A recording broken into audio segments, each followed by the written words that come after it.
వెంకటేశ్వర స్వామి ముడుపు అంటే ఏంటి, అది ఎలా కడుతారు, ఈ వీడియోలో తెలుసుకుందాం.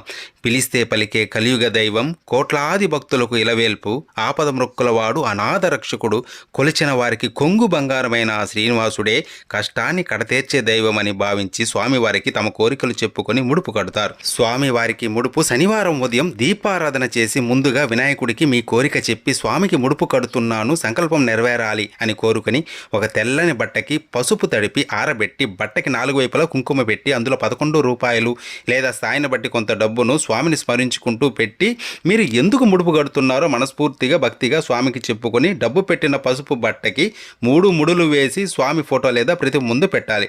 కోరిక తీరాక ముడుపుతో దర్శనానికి వస్తానని ముందే స్వామికి మాట ఇవ్వాలి. స్వామి అష్టోత్తరం గోవిందనామాలు ప్రతిరోజు చదువుకోవాలి. కోరిన కోరిక తీరిన తర్వాత స్వామి దర్శనం చేసుకొని ముడుపుతో పాటు కొద్దిగా వడ్డీని కూడా కలిపి స్వామిని తలుచుకొని ఉండిలో వెయ్యాలి.